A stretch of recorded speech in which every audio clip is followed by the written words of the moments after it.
ನಮಸ್ಕಾರಗಳು. ನನ್ನ ಹೆಸರು ಶಾಲಿಯು ಹಾಗೂ ಇವರೆಲ್ಲ ನನ್ನ ಸಹೋದರ ಸಹೋದರಿಯರು. ಇಂದು ನಾವು ಸ್ವಾತಂತ್ರ್ಯದ ನಂತರ ನಮ್ಮ ಪ್ರಧಾನಮಂತ್ರಿಗಳು ಏನೆಲ್ಲ ಅಭಿವೃದ್ಧಿಗಳನ್ನು ಮಾಡಿದ್ದಾರೆ ಎಂದು ತಿಳಿಯೋಣ ಹಾಗೂ ನಮ್ಮ ರಾಷ್ಟ್ರಪತಿಗಳು ಯಾರೆಂದು ಸಹ ತಿಳಿಯೋಣ.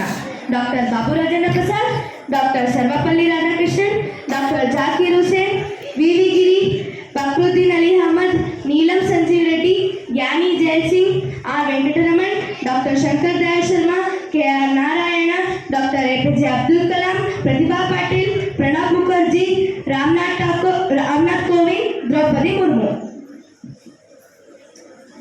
1947 1947ರಿಂದ 1964ರವರೆಗೂ ನಾನು ಭಾರತದ ಮೊದಲ ಪ್ರಧಾನಮಂತ್ರಿಯಾಗಿ ಆಯ್ಕೆಯಾಗಿದ್ದೆನು. ನನ್ನ ಮೊದಲ ಕನಸು ವಿಜ್ಞಾನ ಮತ್ತು ತಂತ್ರಜ್ಞಾನದಲ್ಲಿ ಮುನ್ನಡೆಯುವ ನವಭಾರತ. ದೇಶದ ಅಭಿವೃದ್ಧಿಗೆ ಮಾರ್ಗದರ್ಶನ ನೀಡಲು ಪಂಚವಾರ್ಷಿಕ ಯೋಜನೆಗಳನ್ನು ಭಾರತಕ್ಕೆ ಐಐಟಿ, ಐಐಎಂ ಮತ್ತು ಎಐಐಎಂಎಸ್ ಮುಂತಾದ ಪ್ರತಿಷ್ಠಿತ ಶಿಕ್ಷಣ ಸಂಸ್ಥೆಗಳನ್ನು ನೀಡಿದೆ. ಭಾರತದ ಪ್ರಜಾಪ್ರಭುತ್ವದ ಬುನಾದಿಗೆ ಪ್ರಮುಖ ಪಾತ್ರ ವಹಿಸಿದ್ದೆ. ನನ್ನ ದೃಷ್ಟಿಯಲ್ಲಿ ಭಾರತ ಒಂದು ಶಾಂತಿಯುತ ದೇಶ, ಇತರ ದೇಶಗಳಿಗೆ ಶಾಂತಿಯ ದಾರಿ ತೋರಿಸಬಲ್ಲ ದೇಶ. ನಾವು ಹೋರಾಡಿ ಪಡೆದ ಸ್ವಾತಂತ್ರ್ಯವನ್ನು ಕಾಪಾಡುವುದು ನಮ್ಮ ಜವಾಬ್ದಾರಿಯಾಗಿದೆ. ಅಲಿಪ್ತ ನೀತಿ ಅಳವಡಿಸಿಕೊಳ್ಳಲು ಪ್ರಮುಖ ಪಾತ್ರ ವಹಿಸಿದ್ದೆ. ನನ್ನ ಜನ್ಮದಿನವನ್ನು ಮಕ್ಕಳ ದಿನವಾಗಿ ಆಚರಿಸುತ್ತಿದ್ದಾರೆ. ಶಾಸ್ತ್ರಿ ಸದಾಚಾರದ ಸಂಕೇತ ಹಾಗೂ ನಿಷ್ಠೆಯ ನಾಯಕ. ನಾನು ನೆಹರೂರವರ ನಂತರ 1964ರಲ್ಲಿ ದೇಶದ ಪ್ರಧಾನಮಂತ್ರಿಯಾಗಿ ಆಯ್ಕೆಯಾದೆ. ನನ್ನ ಘೋಷಣೆ ಜೈ ಜವಾನ್ ಜೈ ಕಿಸಾನ್ ಇಂದಿಗೂ ಜನರ ಮನಸ್ಸಿನಲ್ಲಿ ಜೀವಂತವಾಗಿದೆ. ನಾನು ಜನರ ನಿಜವಾದ ನಾಯಕ. ನಾನು ಭದ್ರತೆಗೆ ಯೋಧ, ಒಟ್ಟಿಗೆ ಅಣ್ಣ ಇವೆರಡು ಭಾರತದ ನಂಬಿಕೆಯ ನಿಲುವುಗಳನ್ನು ನಂಬಿದ್ದೇನೆ. ನಾನು 2 ಬಾರಿ ಪ್ರಧಾನಿಯಾಗಿ ಕಾರ್ಯನಿರ್ವಹಿಸಿದ್ದೇನೆ.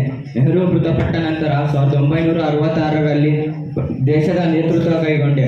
ನಾನು ನಿಧಾನವಾಗಿ ಮಾತನಾಡಿದರೂ ನನ್ನ ನಿರ್ಣಯದಲ್ಲಿ ದೃಢ ನಿರ್ಣಯವಿತ್ತು. ನಾನು ಭಾರತದ ಮೊದಲ ಅರ್ಥಶಾಸ್ತ್ರಜ್ಞ ಪ್ರಧಾನಮಂತ್ರಿಯಾಗಿದ್ದೆ. ನಾನು ಹಲವಾರು ಕಾರ್ಮಿಕ ಚಳುವಳಿಯಲ್ಲಿ ಭಾಗವಹಿಸಿದ್ದೆ. ನಾನು ಕಾರ್ಮಿಕ ವಿಭಾಗದ ಸಚಿವನಾಗಿ ಹಲವಾರು ಕಾರ್ಮಿಕ ನೀತಿಗಳನ್ನು ರೂಪಿಸಿದ್ದೆ. ನಾನು ಇಂಟರ್ನ್ಯಾಷನಲ್ ಲೇಬರ್ ಸಂಘಟನೆಯಲ್ಲಿ ಭಾರತವನ್ನು ಪ್ರತಿನಿಧಿಸಿದ್ದೆ. ನಾನು ಸರಳತೆ ಹಾಗೂ ಶಿಸ್ತಿನಿಂದ ಬದುಕಿದ ವ್ಯಕ್ತಿ. ನಾನು ಭಾರತಕ್ಕೆ ವಿಶ್ವಾಸಾರ್ಹ ನಾಯಕನಾಗಿದ್ದೆ. ನಾನು ಗಾಂಧಿ ಮಾರ್ಗಗಳನ್ನು ಅನುಸರಿಸಿದ ವ್ಯಕ್ತಿ. ನನಗೆ 1977ರಲ್ಲಿ ಪದ್ಮವಿಭೂಷಣ ಲಭಿಸಿತು. ನಾನು ಇಂದಿರಾ ಗಾಂಧಿ. ನಾನು 2 ಬಾರಿ ಪ್ರಧಾನಮಂತ್ರಿಯಾಗಿದ್ದೆ. ಮೊದಲ ಬಾರಿಗೆ 1966ರಿಂದ 1977ರವರೆಗೂ ಮೊದಲ ಪ್ರಧಾನಮಂತ್ರಿಯಾಗಿದ್ದೆ. ನಾನು ಭಾರತದ ಮೊದಲ ಮಹಿಳಾ ಪ್ರಧಾನಮಂತ್ರಿಯಾಗಿದ್ದೆ. ನಾನೊಬ್ಬ ಕಠಿಣ ನಿರ್ಧಾರಗಳ ನಾಯಕಿ. 1971ರಲ್ಲಿ ನಡೆದ ಪಾಕಿಸ್ತಾನ ವಿರುದ್ಧದ ಯುದ್ಧದಲ್ಲಿ ನೇತೃತ್ವ ವಹಿಸಿ ಬಾಂಗ್ಲಾದೇಶದ ಹುಟ್ಟಿಗೆ ಕಾರಣಳಾದೆ. ಬ್ಯಾಂಕುಗಳನ್ನು ರಾಷ್ಟ್ರೀಯಕರಣಗೊಳಿಸಿ ಸ್ತ್ರೀ ಶಕ್ತಿ ತೆರೆದ ನಾಯಕಿಯಾದೆ. ಗರೀಬಿ ಹಟಾವೋ ಇದು ನನ್ನ ಘೋಷಣೆಯಾಗಿತ್ತು. ಕೈಗಾರಿಕಾ ಯೋಜನೆಗಳನ್ನು ಜಾರಿಗೆ ತಂದೆ. ನನ್ನ ಅವಧಿಯಲ್ಲಿ ಮೈಸೂರು ರೈಲ್ವೆ, ವಿದ್ಯುತ್, ಸಾರಿಗೆ ಕ್ಷೇತ್ರದಲ್ಲಿ ಮಹತ್ವದ ಬೆಳವಣಿಗೆಗಳಾದವು. ಅರಣ್ಯ ರಕ್ಷಣೆಗೆ ಹಾಗೂ ಮಹಿಳಾ ಶಿಕ್ಷಣ, ಆರೋಗ್ಯ ಕ್ಷೇತ್ರಗಳಿಗೆ ಒತ್ತು ಕೊಟ್ಟೆ.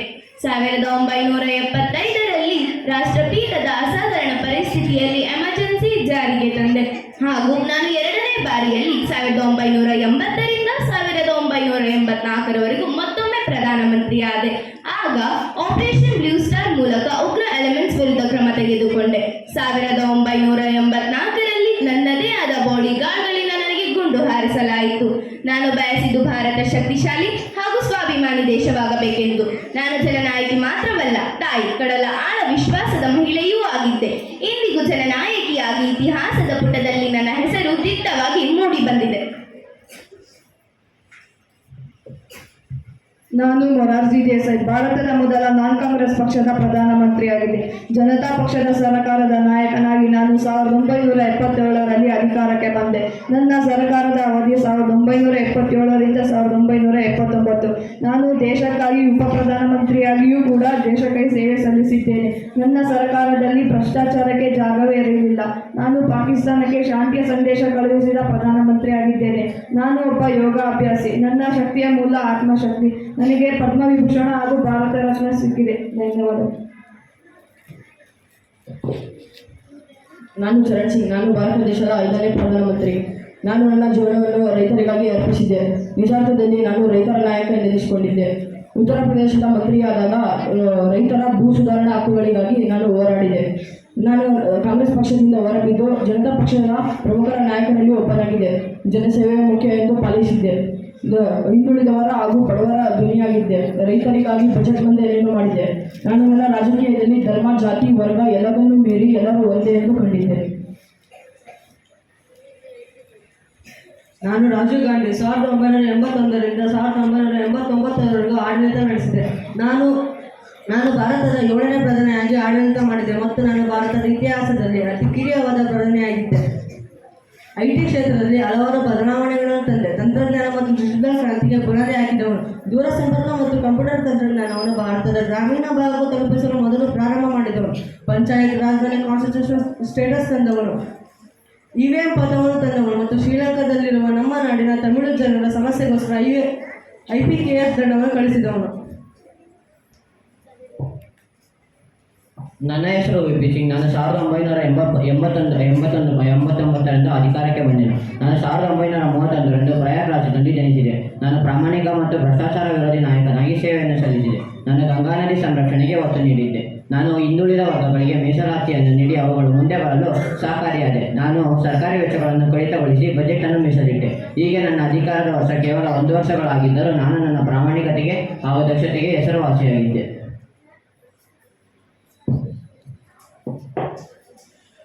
ನಾನು ಚಂದ್ರಶೇಖರ್. ನಾನು 1991ರಲ್ಲಿ ಭಾರತ ದೇಶದ 9ನೇ ಪ್ರಧಾನಿಯಾಗಿ ಆಯ್ಕೆಯಾದೆ. ನಾನು ನನ್ನ ಕಾಲಾವಧಿಯಲ್ಲಿ ಹಲವಾರು ಕಾನೂನುಗಳನ್ನು ಜಾರಿಗೆ ತಂದೆ. ನನ್ನ ಕಾಲ ಕೇವಲ 2 ವರ್ಷಗಳು ನಡೆಯಿತು. ನಾನು ಬಜೆಟ್ ಮಂಡನೆ ಮಾಡುವಾಗ ಕಾಂಗ್ರೆಸ್ ಪಕ್ಷದ ಬೆಂಬಲ ಸಿಗದೇ ಇದ್ದರಿಂದ ನಾನು ನನ್ನ ಹುದ್ದೆಗೆ ರಾಜೀನಾಮೆ ನೀಡಿದೆ. ಧನ್ಯವಾದ. ನಾನು PV ನರಸಿಂಹರಾವ್. ನನ್ನ ಕಾಲ 1993ರಿಂದ 1995. ನಾನು ಭಾರತದ 10ನೇ ಪ್ರಧಾನಮಂತ್ರಿ. ನಾನು ದೇಶದ ಆರ್ಥಿಕ ಸುಧಾರಣೆಯ ಪಿತಾಮಹ ಎಂದೇ ಕರೆಯಲ್ಪಡುತ್ತೇನೆ. ನಾನು ದೇಶದ ಆರ್ಥಿಕತೆಯನ್ನು ಜಾಗತಿಕ ಮಟ್ಟದಲ್ಲಿ ತರುವ ಕೆಲಸ ಮಾಡಿದ್ದೇನೆ. ದೇಶದಲ್ಲಿ ಖಾಸಗೀಕರಣ, ಉದಾರೀಕರಣ, ಉದ್ಯೋಗೀಕರಣ ನೀತಿಗಳನ್ನು ಅಳವಡಿಸಿಕೊಂಡಿದ್ದೇನೆ.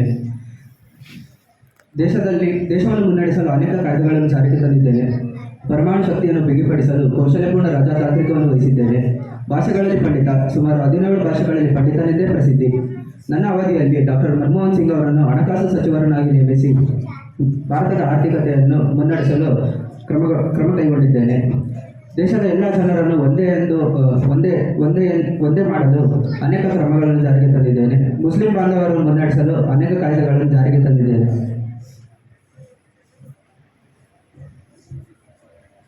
ನಾನು ಅಟಲ್ ಬಿಹಾರಿ ವಾಜಪೇಯಿ. ನಾನು 3 ಬಾರಿ ದೇಶದ ಪ್ರಧಾನಮಂತ್ರಿಯಾಗಿದ್ದೆ.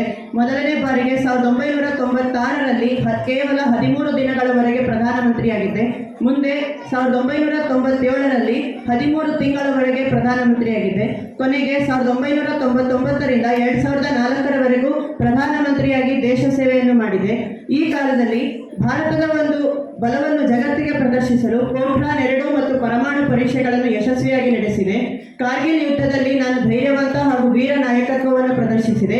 ಸ್ವರ್ಣ ಚತುಷ್ಪಥ ಯೋಜನೆ ಅಂದರೆ ಗೋಲ್ಡನ್ ಕ್ವಾಡ್ರಿಲ್ಯಾಟರಲ್ ಪ್ರಾಜೆಕ್ಟ್ನ ಮೂಲಕ ಭಾರತದ ಮುಖ್ಯ ನಗರಗಳನ್ನು ಸಂಪರ್ಕಿಸಲು 4 ಲೇನ್ ಹೆದ್ದಾರಿಗಳನ್ನು ಆರಂಭಿಸಿದೆ. ಗ್ರಾಮಗಳ ರಸ್ತೆಗಳ ಅಭಿವೃದ್ಧಿಗಾಗಿ ಪ್ರಧಾನಮಂತ್ರಿ ಗ್ರಾಮೀಣ ಸಡಕ್ ಯೋಜನೆಯನ್ನು ಜಾರಿಗೆ ತಂದೆ. ಭಾರತ ಹಾಗೂ ಪಾಕಿಸ್ತಾನದ ನಡುವಿನ ಸಂಬಂಧವನ್ನು ಗಟ್ಟಿಗೊಳಿಸಲು ಲಾಹೋರ್ ಬಸ್ ಯಾತ್ರೆಯನ್ನು ಕೈಗೊಂಡೆ. ಕೊನೆಗೆ 2004ರಲ್ಲಿ ಕೇವಲ 1 ವೋಟ್ ಕಮ್ಮಿ ಆಗಿದ್ದರಿಂದ ನನ್ನ ಪ್ರಧಾನಮಂತ್ರಿ ಹುದ್ದೆಯಿಂದ ಕೆಳಗಿಳಿಯಬೇಕಾಯಿತು. ನಾನು ಕವಿಯಾಗಿದ್ದೆ. ನನ್ನ ಭಾಷಣಗಳಿಂದ ಜನರಿಗೆ ಸ್ಫೂರ್ತಿಯನ್ನು ತುಂಬುತ್ತಿದ್ದೆ. ನನ್ನ ಸರಳ ಜೀವನ ಹಾಗೂ ನೈತಿಕ ರಾಜಕೀಯ ಇಂದು ಹಲವರಿಗೆ ಮಾದರಿಯಾಗಿದೆ. ನಾನು ಎಚ್ ಡಿ ದೇವೇಗೌಡ. ನಾನು 1996ರಿಂದ 1997ರವರೆಗೆ ಆಡಳಿತ ನಡೆಸಿದ್ದೇನೆ.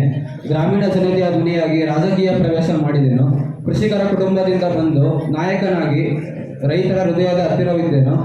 ಕರ್ನಾಟಕದ ಮುಖ್ಯಮಂತ್ರಿಯಾಗಿ ನಾನು ರೈತರ ಸಾಲ ಮನ್ನಾ ಘೋಷಿಸಿದೆ.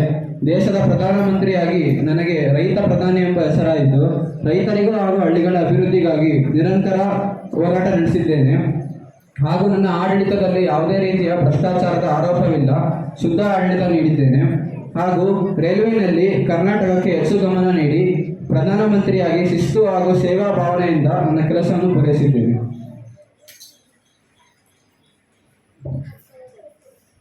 ನಾನು ಇಂದ್ರಕುಮಾರ್ ಗುಜ್ರಾಲ್. ನನ್ನ ಆಡಳಿತ ಕಾಲ 1997ರಿಂದ 1998. ನಾನು ಸ್ವತಂತ್ರ ಹೋರಾಟದಲ್ಲಿ ಭಾಗವಹಿಸಿ ಜೈಲಿಗೆ ಹೋದೆ. ಸ್ವತಂತ್ರದ ನಂತರ ಭಾರತೀಯ ರಾಜಕೀಯಕ್ಕೆ ಪ್ರವೇಶಿಸಿದೆ. ಪಂಜಾಬ್ ರಾಜ್ಯಸಭಾ ಸದಸ್ಯರಾಗಿ ಜನಪ್ರತಿನಿಧಿಯಾಗಿದ್ದೆ. 1995ರ ಎಮರ್ಜೆನ್ಸಿ ಸಮಯದಲ್ಲಿ ಪ್ರಸಾರ ಹಾಗೂ ಸಹಾಯ ಸಚಿವನಾಗಿ ಕಾರ್ಯನಿರ್ವಹಿಸಿದೆ. ನಾನು ವಿದೇಶಾಂಗ ಸಚಿವನಾಗಿಯೂ ಸಹ ಕಾರ್ಯವನ್ನು ನಿರ್ವಹಿಸಿದೆ. ನೆರೆ ರಾಷ್ಟ್ರಗಳಿಗೆ ಒಳ ರಾಜಕೀಯದಲ್ಲಿ ಹಸ್ತಕ್ಷೇಪ ಮಾಡುವುದನ್ನು ನಾನು ತಿರಸ್ಕರಿಸಿದೆ. ಪ್ರತಿಪಕ್ಷಗಳಿಗೂ ಗೌರವವನ್ನು ನೀಡಿ ಪ್ರಜಾಪ್ರಭುತ್ವಕ್ಕೆ ಹೆಚ್ಚಿನ ಆದ್ಯತೆಯನ್ನು ನೀಡುತ್ತಿದ್ದೆ. ನನ್ನ ಆತ್ಮಚರಿತ್ರೆಯಾಗಿದ್ದ ಮ್ಯಾಟರ್ಸ್ ಆಫ್ ಡಿಸ್ಕ್ರಿಪ್ಷನ್ ಎಂಬ ಪುಸ್ತಕದಲ್ಲಿ ನನ್ನ ಜೀವನದ ಅತ್ಯುನ್ನತ ಕ್ಷಣಗಳನ್ನು ದಾಖಲಿಸಿದೆ. ನನ್ನ ರಾಜಕೀಯ ಜೀವನವು ಶಾಂತಿ, ಶಿಸ್ತು ಹಾಗೂ ಬುದ್ಧಿವಂತಿಕೆಯ ಮಾದರಿಯಾಗಿ ಉಳಿದಿದೆ. ನಾನು ಡಾಕ್ಟರ್ ಮನಮೋಹನ್ ಸಿಂಗ್. ಭಾರತದ 17ನೇ ಪ್ರಧಾನಮಂತ್ರಿಯಾಗಿ ಹಾಗೂ ಹಣಕಾಸು ಸಚಿವನಾಗಿ ದೇಶಕ್ಕೆ ಅನೇಕ ಪ್ರಮುಖ ಕೊಡುಗೆಗಳನ್ನು ನೀಡಿದ್ದೇನೆ.